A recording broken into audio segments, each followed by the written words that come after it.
Hi and welcome to my podcast called Unfinished Business. This podcast I'm going to be talking about crimes, killers and conspiracy theories. It's called Unfinished Business because the cases may be closed, however the curiosity and the questions definitely aren't. So let's pour it and get into it. Just a disclaimer before I start this episode is focused heavily on mental health and suicidal ideation, so if that is a sensitive topic for you, please click off the video now. For my first episode, we're going to be talking about a serial killer called Takihiro Shirashi, also known as the Twitter Killer. This is an interesting case to me as Shirashi allegedly admitted to hacking up these people in his own bathroom in his apartment in Sama, Japan. Starting off with Shirashi's early life, he was born in 1990 on October 9th. His neighbours had nothing to say about him other than he was a quiet child and he was able to interact normally with his neighbours. In school, there was nothing special reported about Shirashi. He wasn't a model student, he wasn't a star student, he was nothing special. When it comes to Shirashi's schoolwork and grades, he was known as an attentive pupil. However, he didn't stand out. He didn't especially stand out, and not with a gloomy character anyways. This was allegedly said by one of his former classmates. In school, Shirashi was known to enjoy athletics and baseball. He was known as someone who was a good listener and would rather listen than speak out for himself. This was reported by a school contemporary to the paper. Once Shirashi's crimes had broke the internet, one of his classmates even came forward to comment and say they wouldn't have even recognised Shirashi as he was normal and low profile when in school. However, something interesting about Shirashi's childhood is that he'd played choking games with his friends. Even once Shirashi was reported to pass out while playing said choking games with his friends.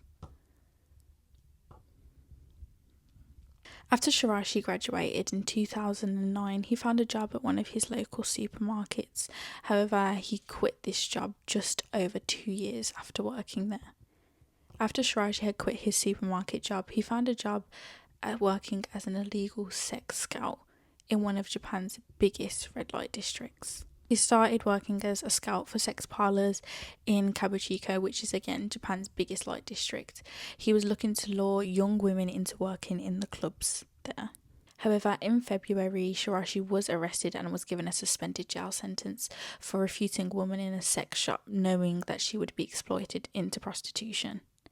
Whilst Shirashi was an illegal sex scout, there was multiple posts on Twitter about him saying that he was a creepy scout and warning people to look out for him. Shirashi was reported to have a relationship with a woman, however this ended in 2016. The woman did come forward and comment and say that he was a gentle character who could never be angry at a woman. Even when they broke up, she highlighted that he said don't go. Shirashi developed an obsession with suicide. This isn't uncommon in Japan as it is the 6th highest suicide rate in the world. Shirashi had reported to have a good relationship with his father, so in June it seems Shirashi's life had gone downhill as he told his father he doesn't know why he's alive. On August 22nd, Shirashi moved into a one-room apartment. This measured just 13 square meters. This means that Shirashi's apartment wasn't much bigger than a regular car parking space. This apartment was in Zama in Japan. It was a quiet residential area which even had a daycare nearby. This apartment was in Zama, which is a quiet residential area in Tokyo. It was the southwest suburb of Tokyo. This would become the apparent scene of multiple brutal murders. Following this, Shirashi had set up multiple Twitter accounts which advertised himself. Well, this translates to a professional hangman. He would message young women who said they had suicidal tendencies. Using his accounts, Shirashi offered to assist or even join them in suicides by saying things such as, "Won't you die with me?" His Twitter profile contained the words, "I want to help people who are really in pain. Please DM me at any time." Shirashi seemed compassionate, however, this isn't euthanasia, this isn't assisted suicide, this is murder. What Shirashi was trying to do wasn't ethical. Shirashi had planned out his crimes by studying how to kill people, dismember them, and buying all of the necessary tools for the murders. Shirashi would set appointments with these women, invite them to his apartment after promising to die with them or even help them to die, as he named himself a professional hangman.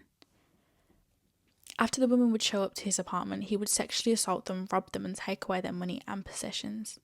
Shirashi did some work on the bodies. He mutilated them and then dumped them in the garbage truck, as well as other places where body parts were found in his flat. There were 9 dismembered bodies found in coolers and toolboxes when officers visited his flat.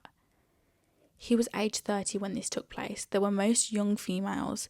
There were 8 females ages 15 to 26. 8 suicidal females ages 15 to 26. Shirashi killed them between August and October in 2017. There was one lone male victim who was known as an acquaintance or boyfriend of one of the female victims who had traced her movement back to Zama in Japan. Shirashi reported that he was sexually assaulting and stealing the possessions of these women. However, the murder was just a cover-up for his other crimes. Moving on to when the police start clocking on to Shirashi's movements. Initially, they had been investigating the disappearance of a 23-year-old woman who had posted a message online saying she was looking for someone to commit suicide with her. On October 2024, one of the missing woman's brothers started an investigation with the police to find his sister. A woman known only as Yumi assisted him by contacting Shirashi. She set up a fake appointment and they both involved the police. When the police arrived to Shirashi's apartment, they asked where the missing woman was. Shirashi indicated that she was in the freezer, and police found 9 dismembered bodies in the house. In 3 cooler boxes, 5 large storage boxes, police found heads, legs, and arms.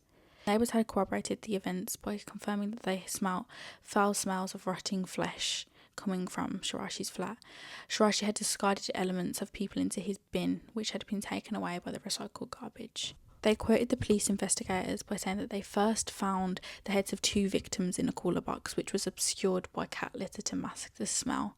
This was at the entrance of the 2nd floor apartment. The other heads in the cooler boxes were somewhere else inside. Shirashi claimed that his motive was sex and financial gain. The murder was just a cover-up for these crimes. Sex and financial gain was his motive. During Shirashi's trial, more than 400 people showed up. There were only 16 seats for the public. At Shirashi's trial, his defense lawyer sought a lesser sentence by arguing that the victims consented to being killed. The victims wanted to be killed. However, Shirashi was given the capital punishment and he was executed in Tokyo detention on the 27th of June in 2025. Japan's Justice Minister Kazuke Suzuki said that he ordered Shirashi's execution, said the killer acted for the genuine selfish reason of satisfying his own sexual and financial desires. This was according to an AFP report.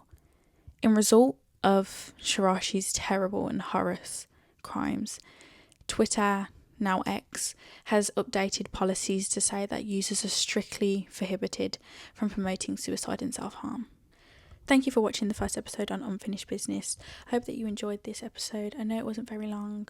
However, I will try to do longer episodes in the future. This was just a really hard case to get a lot of information out of. I got the most information that I could, tried to pull the most relevant information that I could. Please still be aware that this is a real case and there's real people and real feelings involved. Thank you for watching and I'll see you next Tuesday at 5 p.m.